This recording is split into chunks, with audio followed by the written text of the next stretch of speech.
The moment the twins stepped through the revolving doors of Oak Ridge Mall, a sense of normalcy wrapped around them.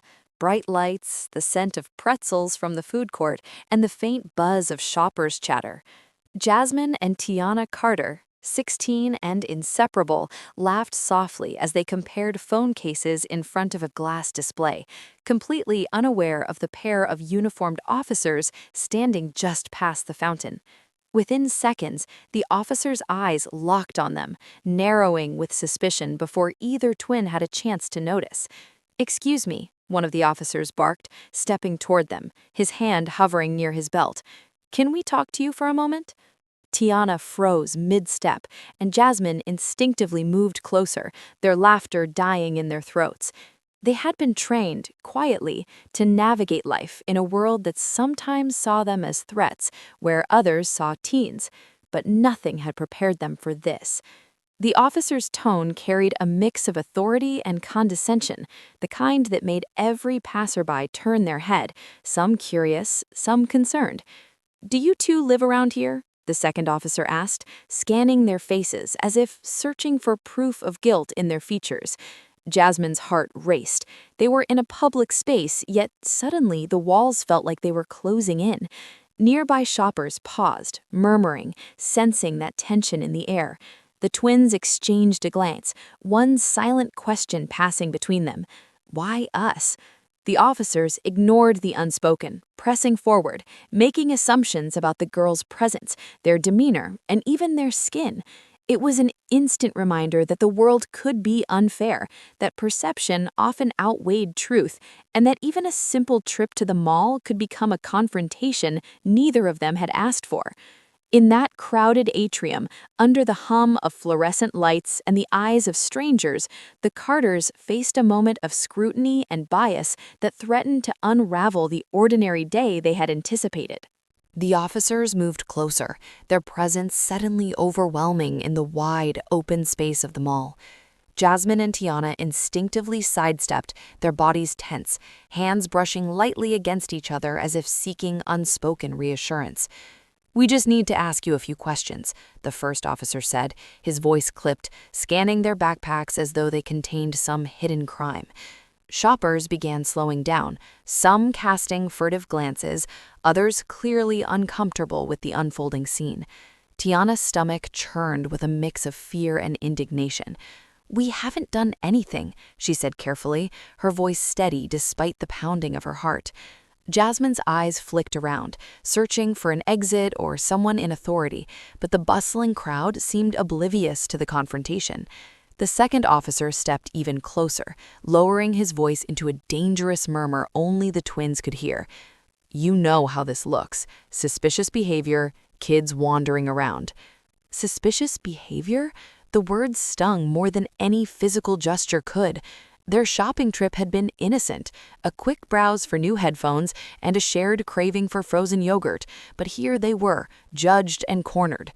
Jasmine clenched her fists, her knuckles whitening, while Tiana's fingers twitched, resisting the urge to reach for her phone to document the encounter. The officer's eyes darted between them, measuring their reactions, expecting fear, expecting flinches, but what they didn't anticipate was the twins' calm defiance.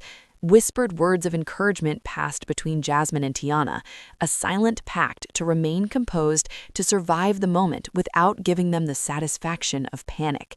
Around them, mall announcements and elevator dings punctuated the tension, but inside that small bubble of scrutiny, time seemed to slow. Every step the officers took, every question they asked, felt like a test of dignity and endurance, highlighting the stark disparity between innocence and prejudice, authority and vulnerability. And as the twins stood there, surrounded by casual shoppers oblivious to the microcosm of injustice unfolding, neither could have predicted how sharply the situation was about to pivot, how one simple revelation would flip fear into shock, leaving the officers scrambling for control. By now, a small cluster of shoppers had gathered near the fountain, their attention drawn by the officer's harsh tone and the twins' poised defiance.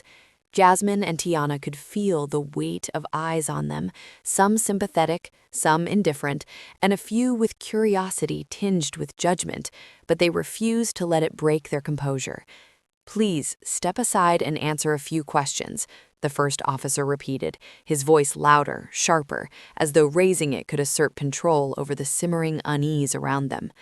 Tiana's hand brushed against Jasmine's, their fingers intertwining for comfort.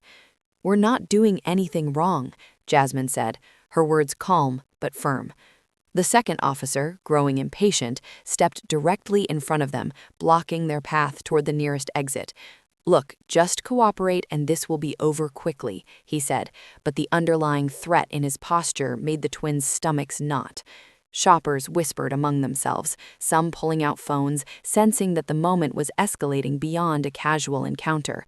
One woman muttered, "This isn't right," as she discreetly recorded from the side, while a teen couple stopped mid-step, eyes wide with disbelief. The twins' pulse quickened, not from physical danger, but from the injustice of being treated like criminals in a place that should have been safe. Jasmine met the officer's gaze, refusing to look away, and Tiana mirrored her stance, the unspoken bond between them amplifying their courage. Then, in a flash of unanticipated recognition, the first officer's eyes flicked toward the names on their school IDs, and a sudden hesitation froze him mid-sentence. Something shifted in the air, an almost imperceptible pause, and the second officer furrowed his brow, confusion creeping across his face. The small crowd murmured, sensing the change, while the twins exchanged a glance that carried both curiosity and cautious hope. In that moment, the ordinary rhythm of the mall, the soft music, the chatter, the clatter of a dropped coffee cup, seemed suspended, replaced by the charged silence of revelation. Something was about to happen, something that would upend assumptions, shatter authority, and leave everyone watching scrambling to process the truth. The officers, once brimming with dominance, now faced a shift in the balance neither had foreseen.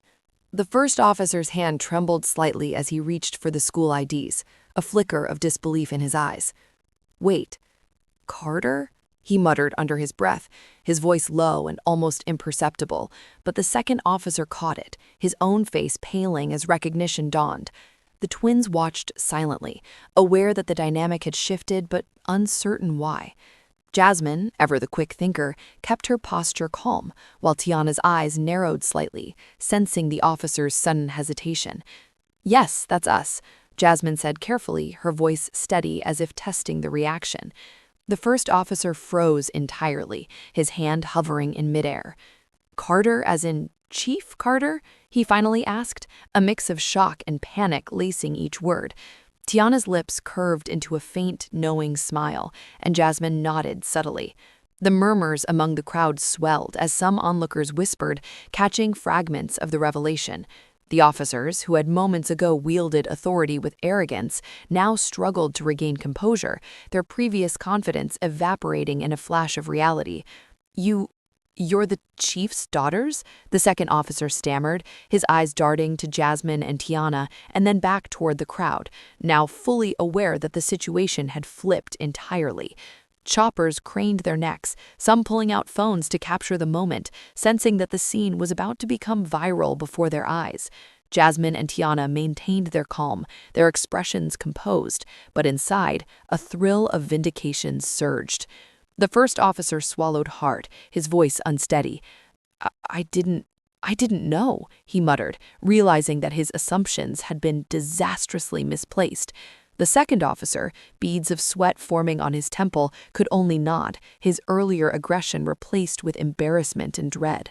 The twins exchanged a brief glance, a silent acknowledgement that the tables had turned. The bustling mall, once a backdrop of ordinary activity, now felt like a stage where authority had been humbled and the weight of prejudice had been laid bare.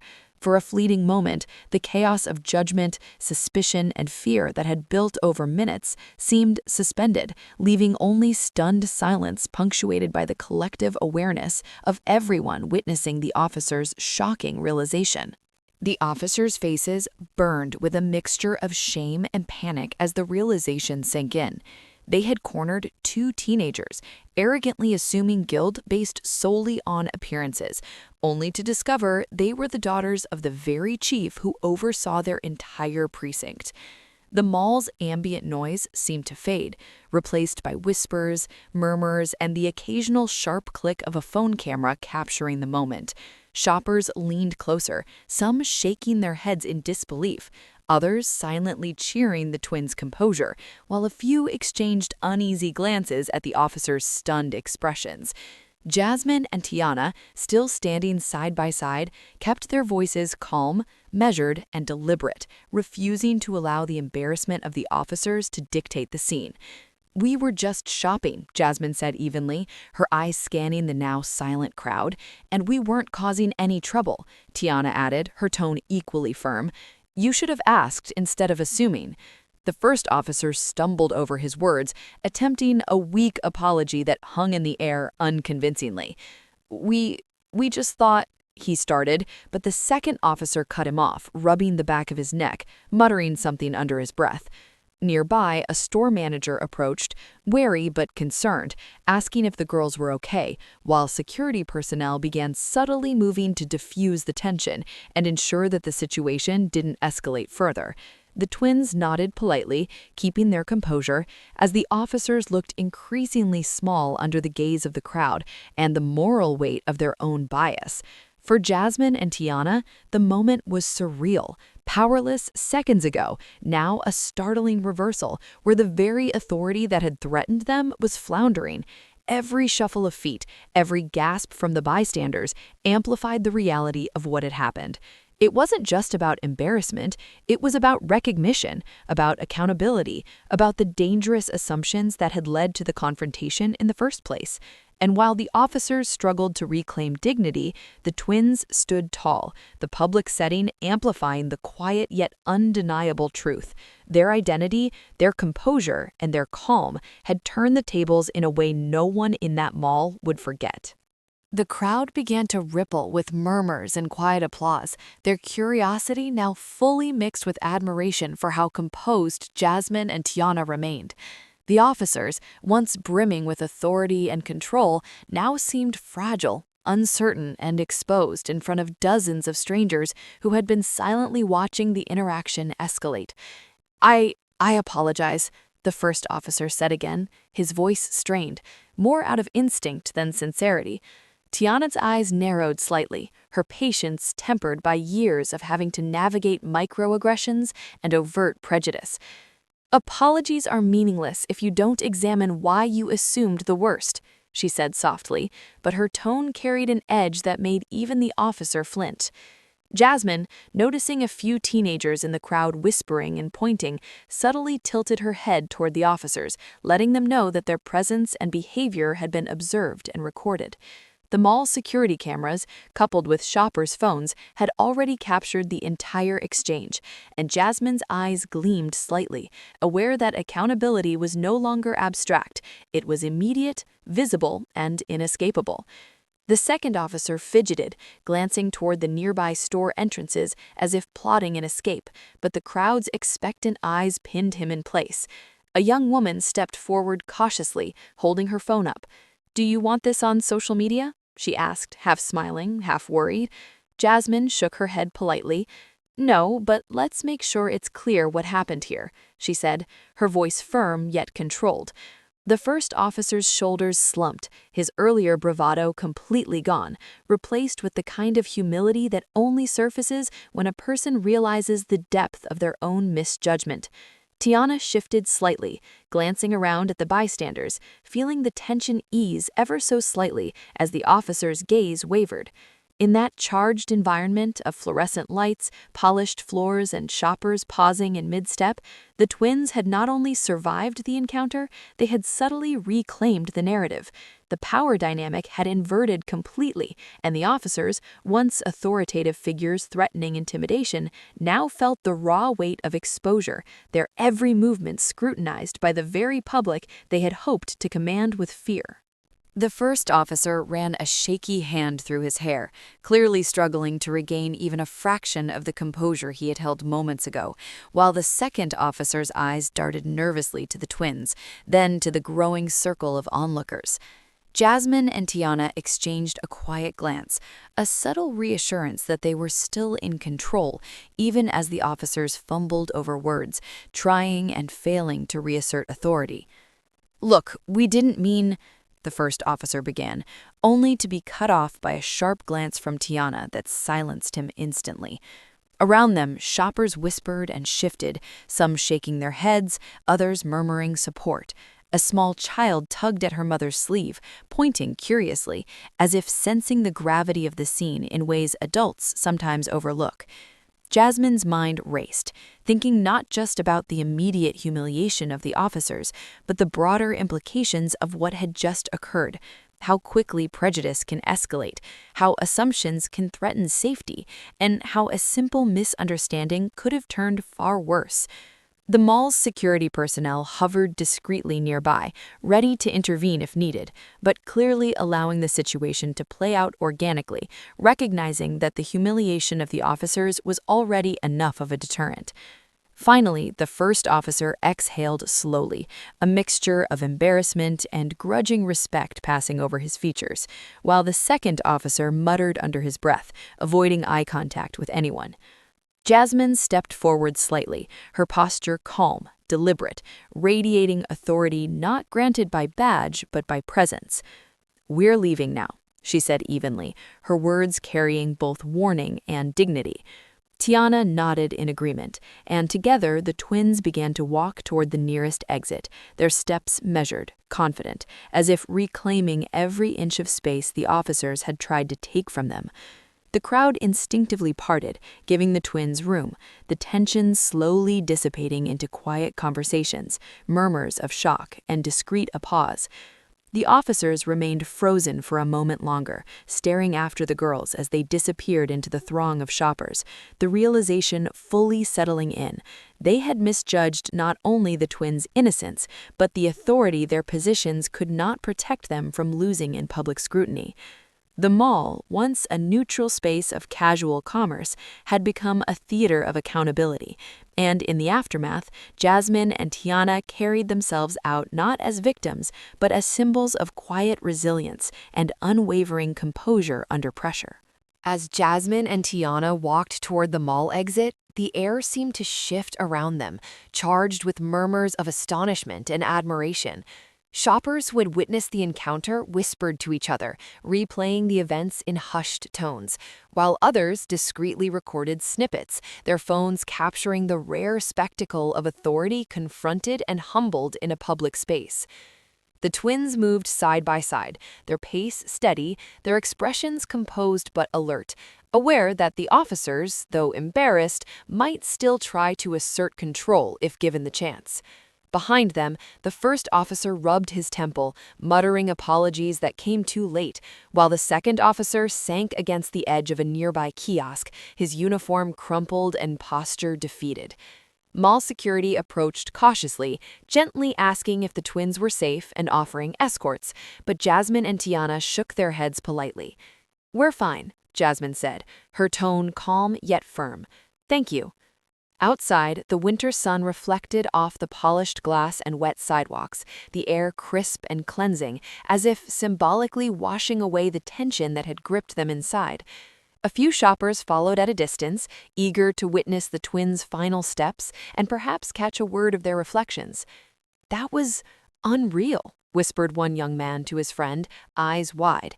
"I can't believe those cops." Tiana shot a quick glance behind her, noting the lingering shame on the officers' faces, a tangible shift in the power dynamics that had been assumed only moments earlier. Jasmine's mind wandered briefly to the broader implications, how often assumptions like those officers had made go unchallenged, and how quickly a situation could escalate if not handled with composure.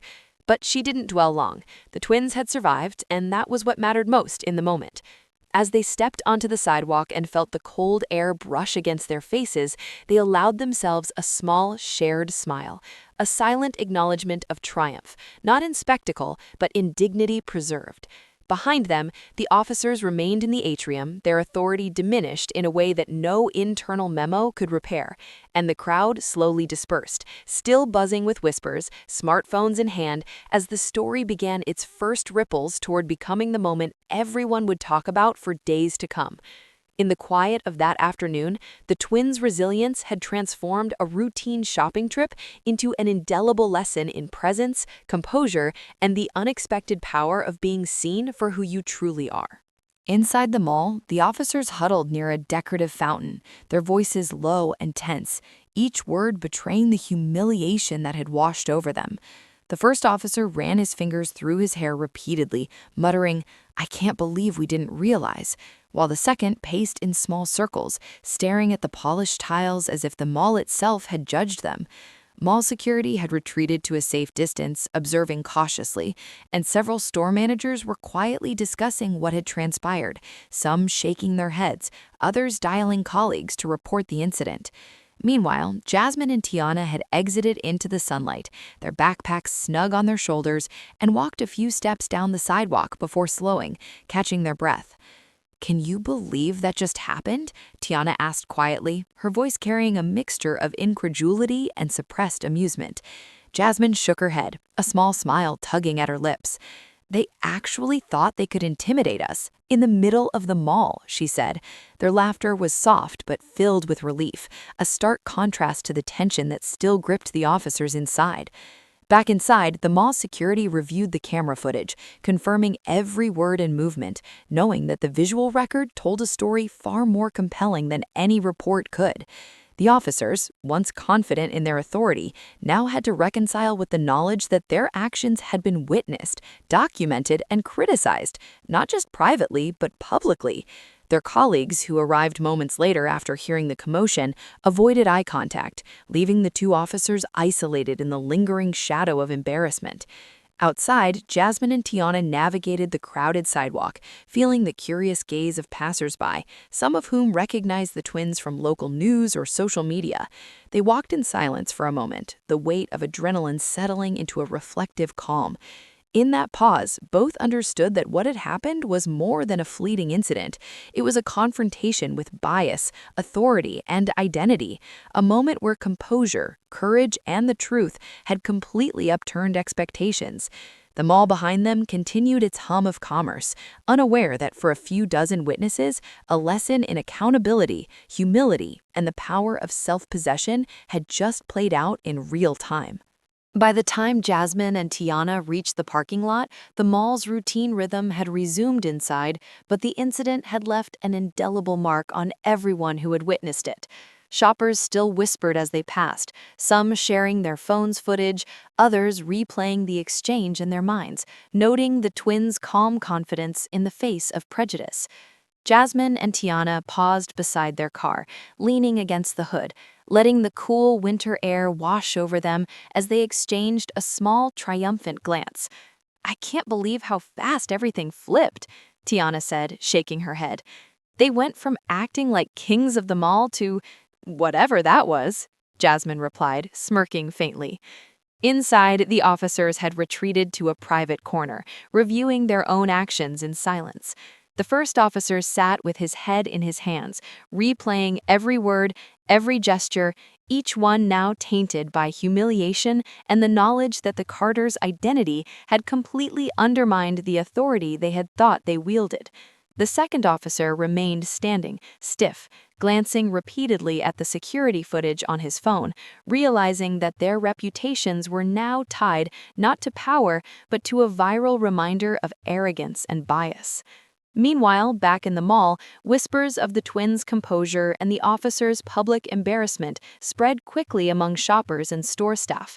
Managers shared the story with corporate offices, some employees quietly expressing relief that the twins had left unharmed, while others lamented how easily prejudice can creep into routine judgments. Jasmine slid the car door open and tossed her backpack in the back seat, the chill of the afternoon fading as a sense of relief and accomplishment settled over both of them. "Next time, maybe we'll just order our frozen yogurt online," Tiana said, laughing, though her voice carried the weight of experience and resilience. Jasmine nodded, her expression thoughtful, but a soft smile broke through. Yeah, but it's kind of amazing to know how much difference staying composed makes, she said. As they drove away, the mall disappeared behind them, but the lessons lingered, not just for the twins, but for the officers, the witnesses, and anyone who would later see the footage online. A routine day at Oak Ridge Mall had transformed into a vivid lesson in authority, bias, and the quiet strength of two teens who refused to be intimidated, leaving a ripple that would continue far beyond the polished floors and fluorescent lights of that afternoon.